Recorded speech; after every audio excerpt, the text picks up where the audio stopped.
Assalomu alaykum. Men Fozilov Og'abek Toshkent davlat sharqshunoslik universiteti 2-bosqich talabasi.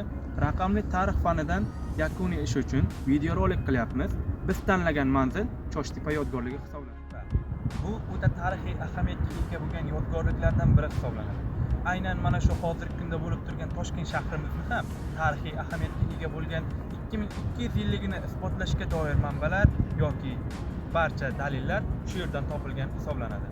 Choshtepa yodgorligi qadimgi miloddan avvalgi 9-asr, milodiy 16-asrlarni davrga oid bo'lib, ushbu davrda u juda ko'p tarixiy jarayonlarni o'zida boshdan kechirgan hisoblanadi. Choshtepa yodgorligi Burangali madaniyati ham bo'lib, Burangali madaniyatida juda ham qadimgi aholining ziroatkor turmush tarzi tasvirlanadi. Bu yerda dastlabki yodgorlik qayd etilishi Likosin tomonidan Turkiston arxeolog havaskorlar a'zosi Likosin tomonidan qayd etiladi. Keyinchalik 2200 yillikka doir manbalarni, dalillarni topish jarayonida qatnashgan Krashinova kabi arxeologlarimiz o'rganishgan hisoblanadi. Choshtepa yodgorligida yana ham ko'plab topilmalar topilgan hisoblanib, bu yerdan aynan fil suyagi, qadimgi devor qal'alari va fil suyagi bilan birga 15 santimetrlik qalam ham topiladi. Yuqorida qayd etib o'tgan 15 santimetrlik qalam va fil suyagini dalil sifatida aytib o'tishimiz mumkinki, Choshtepa yodgorligi balki yodgorlik bo'libgina qolmay, butun tarix davomida o'zi faol ishtirok etgan joy hisoblanadi. Choshtepa yodgorligi yaqin va O'rta Sharq mamlakatlari bilan aloqada bo'lganligidan dalil hisoblanadi. Aytib o'tgan fil suyagi va qalamlar hisoblanadi. Bu yerda qala devorlarini ko'rib o'tishimiz mumkin.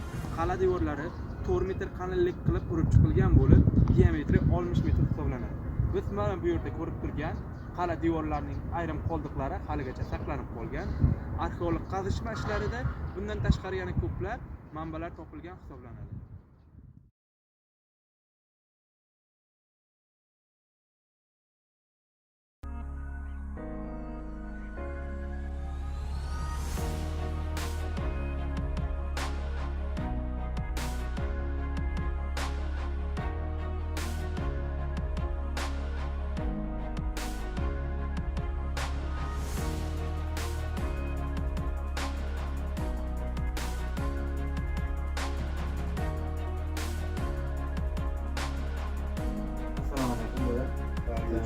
Bu videorolikimiz universitet doirasida, guruh doirasida foydalaniladi.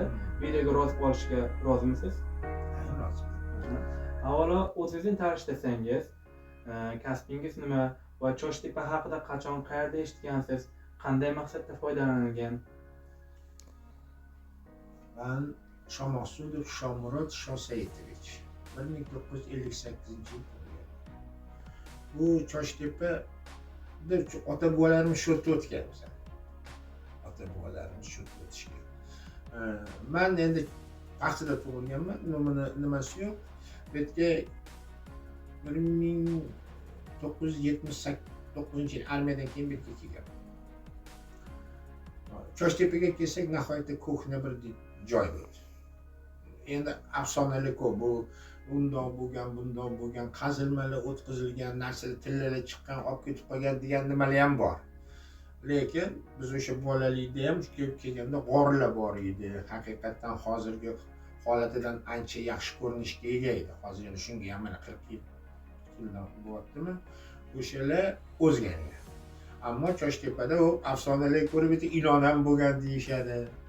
Bir Xudo rahmat etsin, suvchi nimamiz bor edi, adreslik.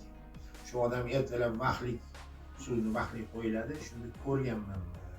Shu yerdan borib Salorga borib, Salordan nariga Oqman tepa bor edi, 3 kilometr. Shu ikkita tepalikda yuradigan shunaqa ilon bor, katta, chochi ham bor deb qo'yishadi. Lekin izini ko'rdim men dedilar, biza o'zini ko'rganman dedilar ular. Keyin boshqalar izini ko'rganman, mana shunaqa qalin deyishdi. Endi Choshtepani o'ziga kelsak, bu yerdagi insonlar asosan chorvachilik. Tarixiy manbalarda shunaqa chorvachilik, temirga ishlov berishi boshlanish, metallurgiya deymiz. Keyin gazlama to'qish. Shu narsadan keyin sopol o'sha idishlarni oila ro'zg'or idishlarini ishlashgan deyiladi. Asosiy rivojlanishi 3-4 asrga to'g'ri. asos solinganiga eramizdan oldingi 6-asr, 5-asr degan joylari bor. Endi tepalik xullas shunaqa tarix. Toshkentning boshlanishi shu yerdan boshlandi degan fikrlar ham bor. Mana kitoblarda ko'rasizlar shunaqa taxminlar ham borki, shaharsozlikka asos qo'yilgan joy Choshtepadan degan joyi ham yo'q emas. Choshtepaning hozirgi va o'tgan kundagi ahamiyati qanday kechgan? Qanday maqsadlarda foydalanilgan bu tepalik o'zi? Sizlar yoshligingizda bu tepalikni qanday bilgansiz?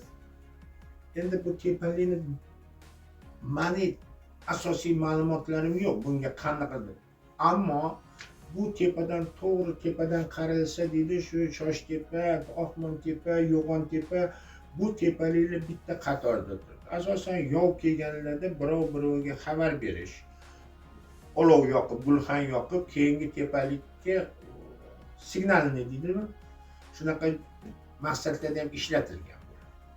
Shu qo'rg'on sifatida o'sha dushmanni yaqinlashayotganda keyingi nimaga xabar berishlikka ishlatilgan.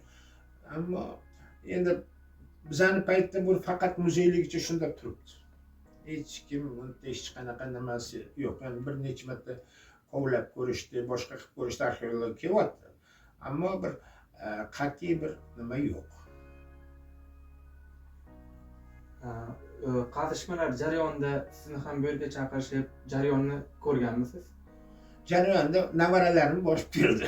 To'g'risida kovlashib, chiqib, ana o'sha rasmlarga olib kelishlar, sopol popollarni. Shu bilan ortiqcha men qiziqqanim ham yo'q. Chunki kovlayotgan odam, mehnat qilayotgan odamlarning oldiga borib bunaqa nima qilmadik. Hozirgi kelajak avlodga buni ta'siri qanday deb o'ylaysiz Choshtepa yodgorligini? Menimcha kelajak avlodga buni qizig'i ham yo'q. Nega? Ochiq gap. Chunki agar tariximizni biz ehtiyot qilganimizda bu kuyga solmasdik Choshtepa. Men aytamanki, afsus bu narsalarni o'sha kelgusi avlodga yetkazib berish kerak edi. Imkon qadar saqlangan holatda. Hozir agar tepaga chiqib ko'rgan bo'lsanglar, juda o'ziga tashab qo'yilgan. Qor, yomg'ir, hamma nimalarni shu ochiqdagi muzeyda bu, ochiqdagi muzey deymiz. Buni to'g'ri, hamma narsa mablag'ga borib taqaladi. Lekin hozirgi holati achinarli. Bu yerga oldin bir kunda mana 83-yilda bir kunga 5 ta 6 ta avtobusda turistlar kelardi. O'sha asfalt yo'l qilingan edi tepaga. Shu yerdan olib chiqib turistlarni gidlar aylantirgan. Shunaqa nimamiz bor. Afsuski hozir mana agar borib ko'rmagan bo'lsangiz, borib ko'rsanglar ham bo'ladi. Asfaltlar ham xullas abgor holat. Oldin juda nima bo'lgan, bu yerda biz tantanalarni, mana Navro'z marosimlarini o'tkazardik deb juda chiroyli bo'ladi. Qonunchilik bo'lib mohalla. Shu hozir endi o'yib qo'lab tashlashdi o'tdi. Odam qo'rqadi ham, bolalar polosi tushib ketadi chuqurga. Rahmat.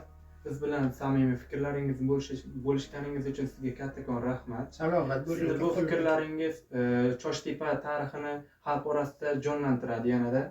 Biz o'ylaymizki, Chochtepani yana kelajakda juda ko'p o'rni bor. Negaki deganda, shu Choshtepamiz haligacha bizning tariximizni aytib o'tganingizdek Toshkentda 2200 yilligiga isbotlovchi dalillar bor degan fikrlarni aytib o'tdingiz. Shularni ko'rib o'tgan holda Choshtepani hali biz yana o'rganishga qaytamiz desak ham bo'ladi. Bo'ldi, iloyim ishinglarga, o'qishinglarga rivoj bo'ldi. Men bilgan narsam shu endi. Tanajoninglar sog', oltin boshinglar omon bo'lib, o'qishlarini yaxshi tugatib, yurtimizga kerakli insonlar bo'lib yetishinglar.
Ilk bor istehkomli qishloq sifatida qad ko'targan shahar miloddan avvalgi 2-1 asrlarda ilk shaharcha qiyofasiga kirib keladi. U shu orqali savdo karvonlari orqali ko'plab o'lkalar bilan savdo aloqalari olib boradi. Milodiy 5-asr o'rtalarida chorvador iftalilarning jangga tomon siljilishi oqibatida shaharda qadimdan o'tparastlik ibodatxonasi bo'lgan hoj shaklidagi markaziy bino qabristonga aylantirilgan.